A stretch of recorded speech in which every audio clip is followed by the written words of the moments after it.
इस 5 साल के कार्यकाल में आप लोगों ने क्या काम किया है, हम वो अपने दर्शकों को बताना चाहते हैं। दिन हो, रात हो, बरसात हो, ठंडी हो, कुछ भी हो, खड़े रहते हैं डट के।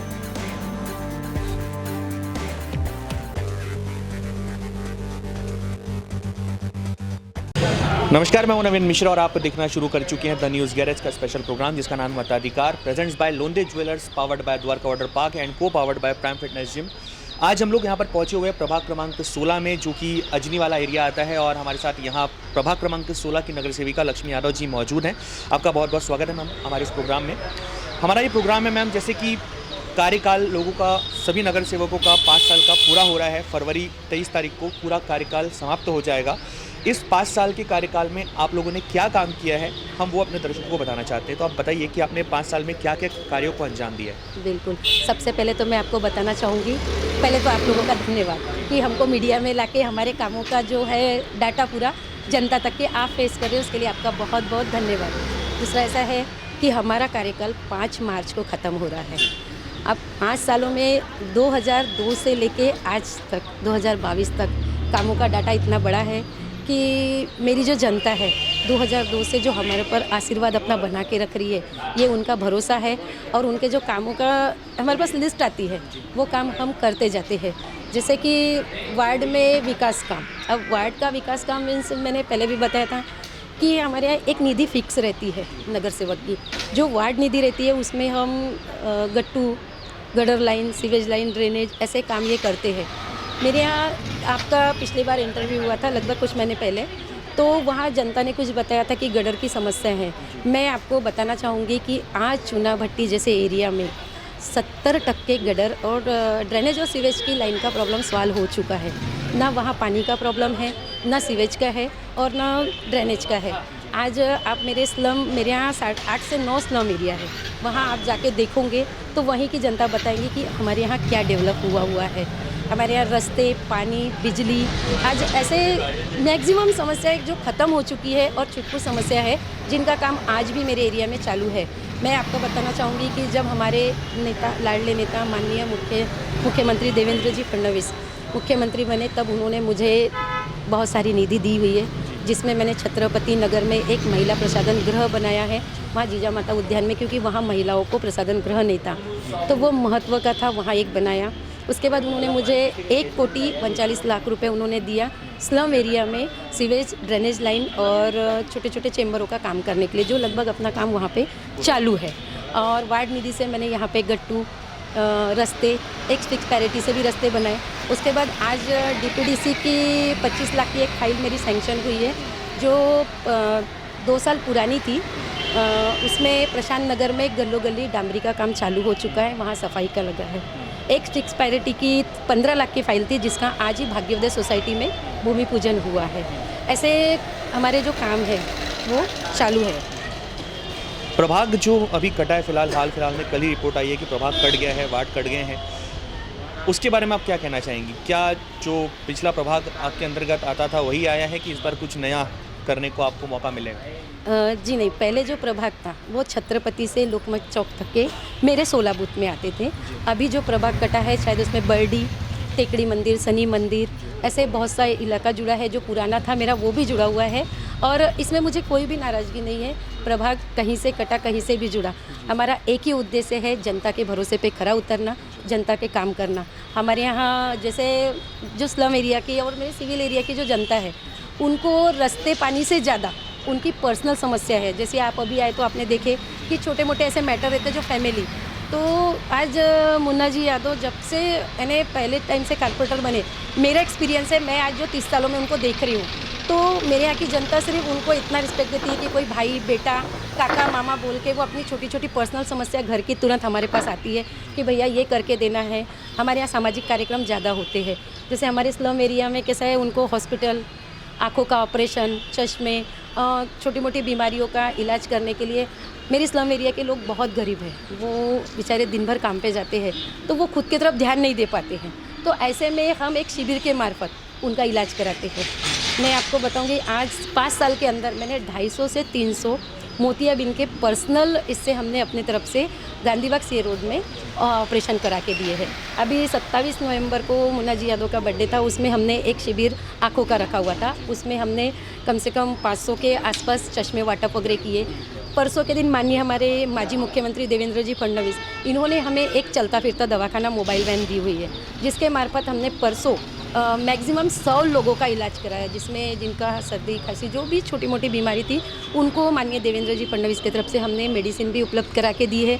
उनका बीपी शुगर का चेकअप भी करवा के दिया है। ऐसे छुटपुट और सामाजिक कार्यक्रम जैसे कोरोना से लेके आज तक, कोरोना काल में बहुत बड़ा मतलब लोगों का नुकसान हुआ है। मैं तो भगवान से यही प्रार्थना करूँगी कि जो दुर्दैव हमने देखा वो भविष्य में किसी के भी साथ ऐसा। अगला सवाल मेरा यही रहेगा आपसे, जैसे मेरा आज लगभग 38वां 39वां प्रोग्राम है ये, मैं काफ़ी सारी जगह गया नागपुर में, और जाने के बाद काफ़ी सारे नगर सेवकों का और नगर सेविकाओं का कहना यही था कि जितना काम होना चाहिए था उतना काम नहीं हो पाया। तकरीबन 2 साल का जो कार्यकाल था हमारा, उसे कोविड ने खा लिया। उस कोविड काल के कारण जो विकास कार्यों को हम अंजाम देना चाह रहे थे, हम वो काम नहीं कर पाए। तो क्या ऐसा आपके साथ भी हुआ? जी बिल्कुल, ये बात सच है कि जो कोरोना काल जो बोलते हैं ना, एक कोरोना आया हमारे लिए, हमारी जनता के लिए, दूसरा कोरोना आया नागपुर महानगर पालिका के लिए। अब दूसरा जो कोरोना है वो है तुकाराम जी मुंडे, जिन्होंने हमारे नागपुर शहर के सभी नगर सेवकों की फाइल रोक दी थी, हमारा फंड हमारे हाथ में आने नहीं दिया। उन्होंने अपनी मर्जी से महानगर पालिका चला के हमारे सब कामों को उन्होंने बैन लगा दिया था, जिससे हमारी जनताओं को बहुत कठिनाइयों का सामना करना पड़ा। जैसे कहीं सीवेज लाइन थी, चेंबर थे, ये छोटी छोटी जो चीज़ें रिपेयर करना वगैरह था, तो हमारे उस 2 साल में बहुत सारा लॉस हुआ है। जो काम हमने, अब हमारा जो एजेंडा था भारतीय जनता पार्टी का, हमारे माननीय नितिन जी गडकरी, हमारे देवेंद्र जी फडणवीस जी, इनका जो एजेंडा था, इनका जो विज़न था, जिस पे हमको काम करना था, वो हमारे यहाँ वहाँ थोड़ा सा हमारा लॉस हुआ है। अभी जैसी हमारी निधि उपलब्ध हुई, हमने हमारे यहाँ डेवलप करना चालू किया। हर नगर सेवक का, नगर सेविका का एक ड्रीम प्रोजेक्ट होता है कि मैं इस बार चुन करके आऊँगा या आऊँगी तो मैं इस अपने ड्रीम प्रोजेक्ट को अंजाम दूँगी या दूँगा। वो ड्रीम प्रोजेक्ट आपकी नज़र में क्या है? वो काम आपकी नज़र में क्या है जो आपको आपके एरिया में करवाना था, लेकिन फ़िलहाल कुछ कारणवश आप उसे अभी नहीं करवा पाए? जी बिल्कुल, मेरा तो सबसे बड़ा एक ही ड्रीम है, महिलाओं का साथ। मेरे यहाँ स्लम एरिया है, बहुत से शिक्षित महिलाएं आज हमारे एरिया में शादी होके आई है। वो बेचारे, पता है, मिडिल क्लास होने की वजह से उनको कहीं रोज़गार नहीं मिला है, उनका एजुकेशन वाया जा रहा। तो मेरा सबसे बड़ा एक ही ड्रीम प्रोजेक्ट था कि अगर मैं अपने वार्ड के लिए कुछ कर सकूं तो मेरी महिलाओं को सबसे आगे, उनको किसी ना किसी रोज़गार के मार्फत आगे कर सकूं, और मेरा वो विज़न चल रहा है और आगे भी मैं ऐसा करने ही वाली। हमारे साथ यहाँ पर कुछ नागरिक, स्थानीय नागरिक मौजूद है। मैम, आपका नाम?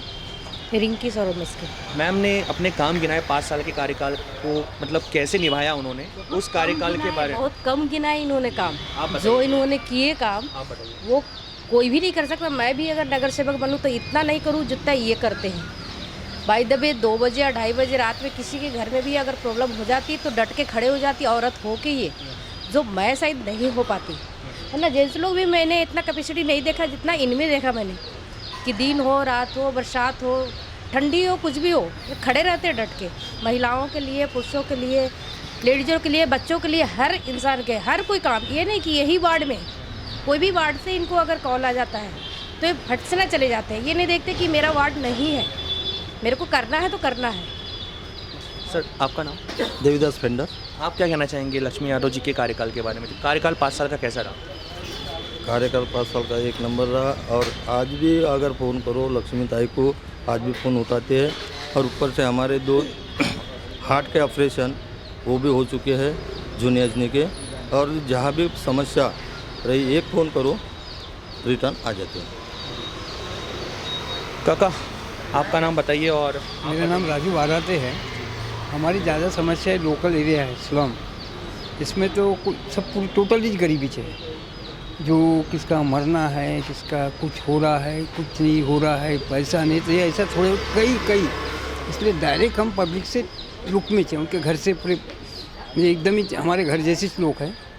और काम देखेंगे तुम लोकल एरिया में तो यहाँ पैर का ऐसा पानी नहीं दिखता, ऐसा चकचकाते हैं। कभी कभी दौरे कर लेना हमारे वार्ड के, तो आपको खुद ही समझ में आ जाएगा।